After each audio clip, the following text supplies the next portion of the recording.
I really don't need no memory. I really don't need no way to be loved. Okay, would you ever do a reality show? I've gone through phases.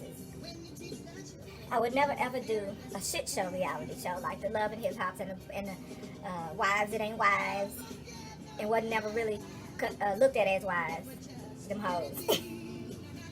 And piss poor ass mothers that I want to take. I feel like all the kids should be snatched from them.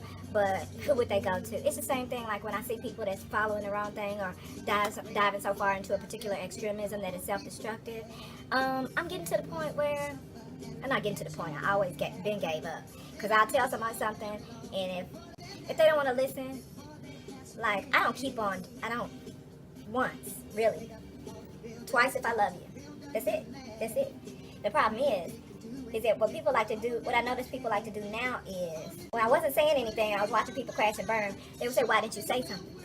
So now I'll say something, not without them asking, mind you, they'll ask me, I'll say something, and they'll be like, yeah, but, and then they'll justify their own bullshit, and I'll say, oh, okay.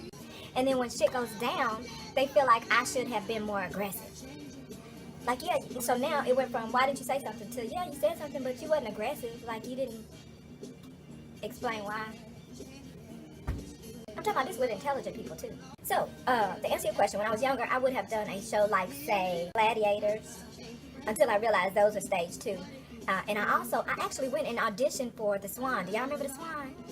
And I ain't gonna lie, I tried to make everything else extra ugly with no makeup, and my hair was nappy and whatever. I made sure I looked horrible, or so I thought, because what I really wanted done was a new grill. I wanted a new mouthful of teeth.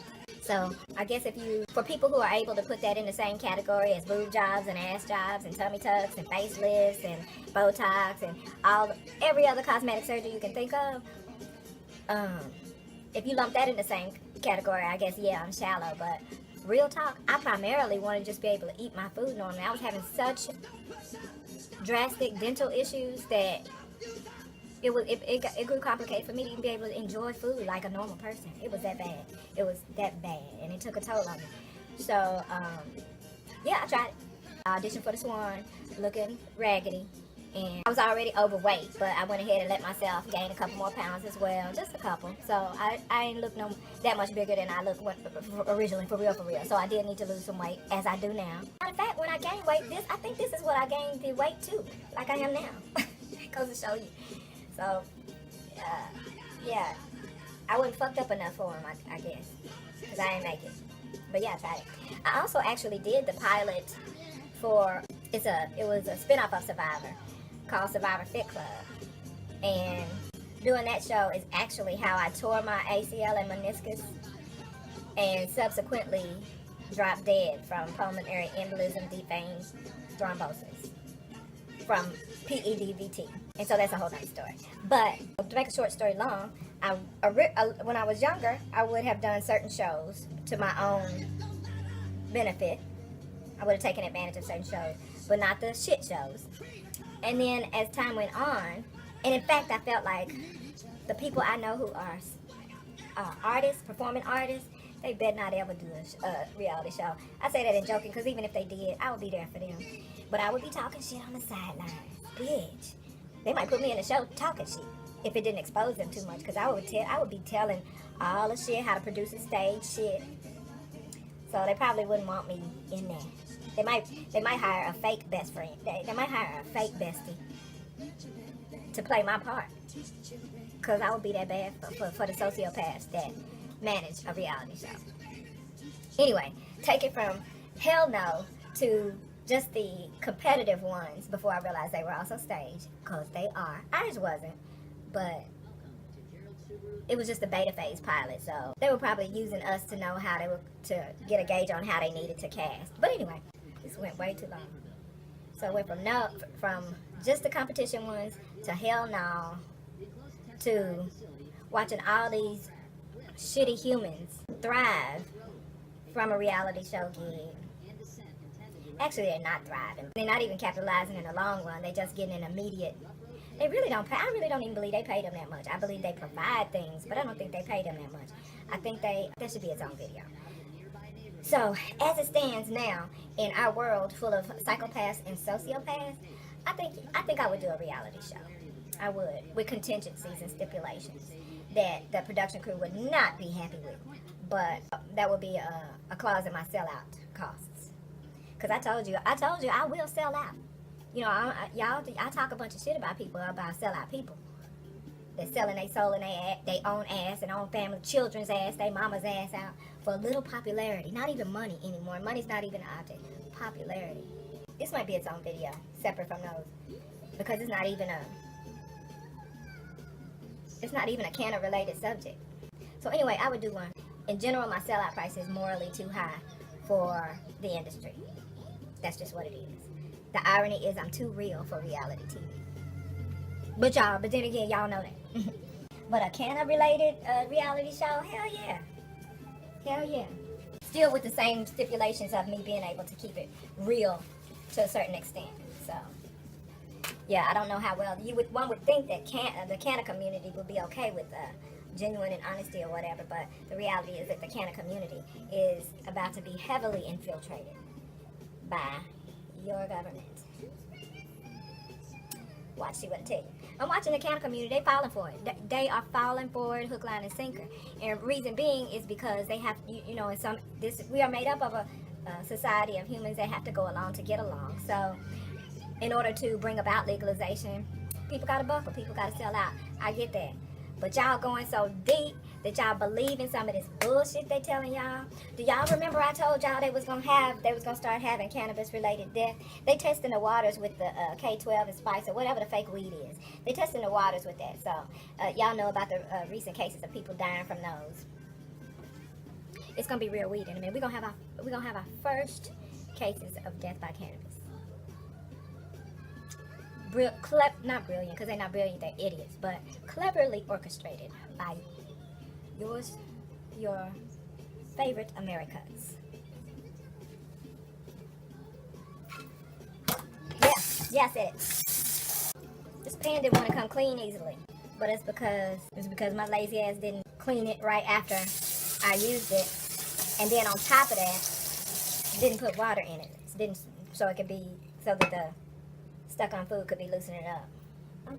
I'm getting together. I'm getting together right now. Not this year, not this month, not after my birthday. Maybe it is after my birthday, because that's tomorrow. But this is the first time I've ever acknowledged on camera or in public, even though you still don't know when it is, it's coming up. Well, this is the season for it. You know that much. And I know by the time I post this, it'll be long past. So that makes me more comfortable mentioning it.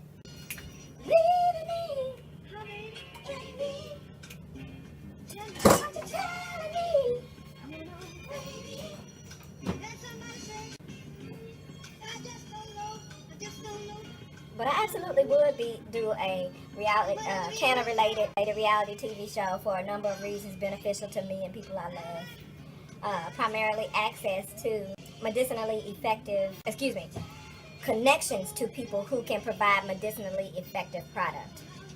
And plus, I would get an opportunity to try a lot of things that I wouldn't otherwise be able to try. That's the reality of it. And that's one of the perks that they reel you in with. It would work for me.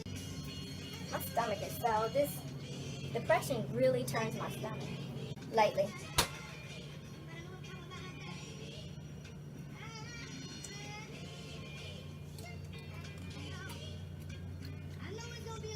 What the hell? It's crazy. I put my water in the freezer. Y'all know I can't cook. That means the food is almost ready. Real talk. It's you that I want. It's you that I'll do for. Since we both know what we want, let's get it together and fly like two birds of a feather. Cause I'ma protect me and look out for mine. Feeling that that's why I'm always trying to be loyal and gentle when you land. Observe the female and they from my front down. And if I have to break out, you don't deserve. When I see you on the street, not nobody gets weak. Eyedrops. Is it worth it? And yes, I think eyedrops are absolutely a worthy investment. However, I think eyedrops are absolutely a worthy investment if you have the issue of red eyes when you consume. There was a lot of things that I used to think. Well, first of all, I didn't believe it worked, and I didn't believe it worked that fast, even though I sat there and watched it. Even though I saw it work immediately for one of my best friends at the time, who, when I was in my 20s, my best friends were 40, in their 40s and going through menopause. But anyway, I had this one friend. I was so straight-laced that when she would use it, and mind you, she used to go to church every Sunday, because, bitch, that's where she got her weed from. Yeah, I said it. But when she would smoke it, she would take 2 puffs, like 2. I'm not exaggerating. I'm not minimizing. 2 puffs, and her eyes would be shot. She would be so lit. And I would leave her hotel room because I couldn't stand. I was not gonna be a part of this. There's someone I love doing drugs. Colonize is gonna colonize, y'all. And so I didn't believe that was a thing. And of course, when I started, I realized it is indeed a thing. But as I became more experienced, a vet, if you will, not a vet, I'm not a vet. As I became experienced, I'm not even a connoisseur. But I'm game to be if one of you guys have an opportunity for spokesmanship. But yeah, I just didn't believe that could be a side effect that fast. So as I gained more experience, I realized that it could indeed, and that actually played into the paranoia that you may or may not feel sometimes, depending on what you do and how much. But as an experienced consumer, I feel like eye drops are an investment. But for me and my experience, my personal experience, my eyes will only turn red if I'm not hydrated enough. If I haven't been drinking enough water, I'm shit out of luck. And the thing about the eye drops is they work.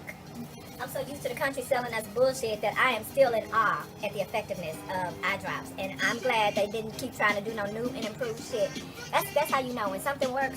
You should not see a bunch of new and improved shit for it. Because 99% of the time, the newness is not remotely improved. And in fact, detrimental to you in one way or another, whether it's actually giving you less product, or they're watering down the product, or they use some means that was cheaper to maintain the product that is actually poisonous for you. Either way, new and improved. If they new and improved, that's another thing. Here you go, a lot of middle-aged wisdom. Anything that's new and improved for something that was already great, beware of the new and improved products that you buy that were already great. Beware of them. I'm not saying they're not new and improved. If there's a combination or a convenience that you see that's improved, great. But pay attention to those 3 scenarios I just mentioned. The conditioning of a society is real.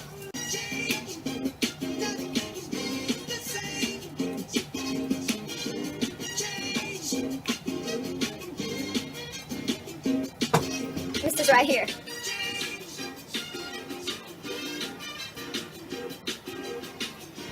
I'm gonna harvest some fresh callaloo for these joints, because don't harvest your shit unless you're ready to prepare to either prepare them or prepare them to be stored or store them, because it's a waste of a lot of work. Look what I did. Oh, they still good at the top though. Oh, they still look good at the top where they've been in this bag. Oh, I might cut those and freeze them. But if you saw how they look at the open end of this bag. They look raggedy, don't they? Okay, that's good not good to know, because that is not a reason to take advantage of that. But let me stick to my original advice when I say do not, unless you're ready to cook and or store your fresh vegetables, do not harvest them. Leave them on that plant to stay fresh until you're prepared to do that, because that would have been a lot of work wasted. And it's still part of it wasted, because those raggedy leaves gonna have to be thrown away. And you're holding the nutrients when you freeze them fresh, if you're gonna freeze them or cook them fresh or whatever, or blanch, whatever you're gonna do with your shit that you're trying to preserve or whatever. I'm gonna harvest some callaloo first. Be right back. How about I need a bowl of water, don't I? How about I don't use the bowl that I made the mackerel in? I told you I'm going through. It's not even incited by my birthday. It's just a moment. I have these moments. People who suffer with depression, and I don't make it no big deal, because everybody suffers with depression and PTSD in our area. In our era. Not our area too, but everybody's everywhere. On one hand, when I see people, going on about their depression or whatever, I want to be like, girl, bye. You ain't the only one depressed in this bitch. And people are looking at you and going, oh my God, I'm so sorry you're going through this and whatever. bitch, they in denial about their own depression. They go through depression too. They have bouts of it too. More than what was normal a decade or two ago. Because the pressures of existence, human existence, are different. And definitely more intense for everyone. Everyone. Even if you're a hateful person, it's been exasperated by the leadership that society has allowed. It's been exasperated. It can't be healthy to want to go out there and kill, hurt, or oppress black people. You know, at the end of the day, you sit down and celebrate, yeah, I got this nigger today. How does that help you? That doesn't help you any. You know, at best, let social media police you, because the social media is better than the police ever been. So better than the slave catchers have ever been. So our best police today is social media. Expose your ass. We don't even have to do anything like put you in jail. Y'all keep going free. Keep going free for fucking us over and calling police on us trying to get us murdered. Keep doing it. Keep exposing yourself. We don't have to do that. Don't blame how your life turned out on us. You chose to go out there and be hateful. You could have kept that at home behind your closed doors. You could have cussed us out and dogged us all day long in your house. So, I said unnecessarily too much to say that, yeah, eye drops are worth it if you need them. But if you're the type that tends to need eye drops when you meditate, then I advise you to drink more water. That means to me that I'm no doctor, I'm no physician, I'm no biologist, but it is my experience that when I'm not sufficiently hydrated, my eyes will turn red upon consumption. So drink more water, and you won't have a need for the eye drops. Hydrate. But if you know you like a lot of bitches in this world, and you know the answer, but you still ain't drinking enough water, then have some eye drops on deck. They work well and quickly. So yeah, they're worth it. So I generally don't need them, because even when I'm not well hydrated enough and I meditated and my eyes might have to turn red, I'll be at home, so ain't no big deal. But I still don't like looking like that, so I might use eye drops. But if I'm at home, my remedy is just gonna be drinking a shitload of water, because that's what I needed to do in the first place, clearly. And that's the other beauty about cannabis, is that if it's not healing you, it's forcing you to do the things you need to do to heal. Think about it. Cottonmouth. That side effect is gonna make you drink more water. In fact, that's how I learned. Is that cottonmouth, the side effect of meditation, makes you drink more water, and your body's response to drinking more water is hydrating sufficiently. And in hydrating sufficiently, you don't have the red eye problem. Bitch. Why did I break a sweat explaining that shit to you? Let me go get this callaloo. I lied, I ain't gonna do it. I'm just gonna use some of this this raggedy ass callaloo I just pulled out the fridge and showed you. Make sure I don't have any. Yeah, see? A seed head. I usually just pitch those out and throw them away, but if I'm harvesting, y'all know I'll eat them. I try to eat a small one every day. The big ones, I'm not about that flavor life. I mean, not the flavor, it just, the texture and, no. So I'll eat a small seed head, get it over with. Received $120,000. Get your TT. I said you wanted tomato? I had two. Get the water. I'm starting a real career. I know, I'm just being generous. Which means you can earn a high school education while enrolled in one of our programs. PCI offers medical assistant, Heaven, 4629, or visit us at TT. My favorite ice cream. I bit into the cucumber and it fell on my lap, and I was like, I almost got me. I almost fell on the ground. Don't go lower than that. You need to cut that big long thing, but yeah, that's your height.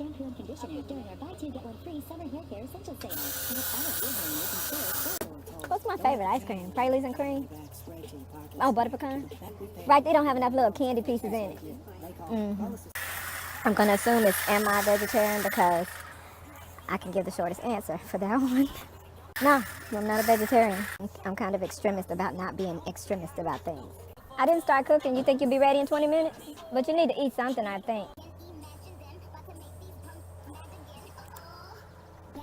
Girl, I don't know. I don't know. Like when you're inhaling, if you're grown, you know when you shouldn't do another one. If you're grown. So I do realize there's a lot of people that are indulging that are not grown, so there's that. But I guess if the question is the most potent dosage I've ever had was some RSO. I'll leave it right there. Leave that right there. I'm gonna call them tools and accessories. for the sake of being in my martial lane. I'm going to give myself more credit than I'm due and say weekly, but I don't. And it would help on flavor a whole lot, but that just leaves me to appreciate when I clean it and start all over, because I have a whole series of fresh first tokes. I encourage you to clean yours more often than I clean mine now. Yeah, I have, and it didn't do much for me. I'm the only person that I know. I'm sure there's probably more, but I'm the only person that I know that has done it and said they didn't get anything from it. I didn't. But I encourage you, if you're desperate and that's all you can scrape up, literally and figuratively, then get down. Because everybody else that I've ever heard of said that they have before and it worked. It just tastes absolutely horrible. And it does. Use earwax as a reference. Not that I've ever tasted earwax, but it's that nasty. I don't generally smoke in a group of people. If I were ever put in a position of sponsorship, I would, of course. But I would find a Chillum-esque way to hold everything so that I'm not smoking behind people that I don't know. Or people who are racist. I'm just going to say people I don't know. Or people I do know, and I know where their mouth been. But as far as etiquette, I believe I have a full understanding of the puff pass regulatory. Puff pass. Is that simple, right?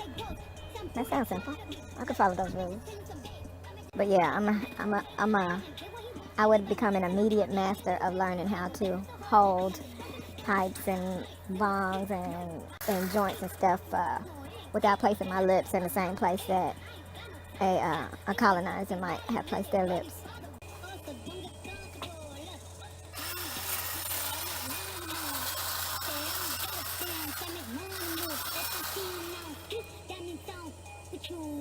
This is a common question about concerns about paranoia, particularly if you are new. And I think my channel will be, it's open to everyone with common sense, basic common sense. Some people don't have common sense, and if you don't, you can keep it pushing. But you know, you don't have to be wealthy. You don't have to be middle aged. You don't have to be black. It'd be more comfortable for you if you're not racist, but you can even be racist, just not on my channel. I take that back, not to my viewers on my channel. That's what you're not going to do. Because most people don't have the thick skin that I have. So what you're not going to do is come and terrorize my people, though. All my people, all hues of all my different races of people. You're not going to do it. I'm not going to have that bullshit. But as far as maintaining confidence while meditating, particularly if you're going to be new to it and you mature, you're going to have an element of paranoia to begin with. It's inevitable. You're going to go through a phase where that one little branch, yeah, you can cut that out. It's a little branch, so yeah. So let me be the bearer of bad news that you are definitely going to have some paranoia and insecurity. You're already going to be having these thoughts of how is it that these kids know more than me about this thing that was hot when I was young. It's not your fault. You were conditioned and you thought it was the type of chemical drugs that they were planning on introducing into the communities that they eventually got around to doing. That's the kind of drug you thought it was because they convinced you of that before they planted the other chemical drugs via Farmco. So, not your fault, but just take your time going in and go ahead and when you get started and try to get accustomed to it, be aware.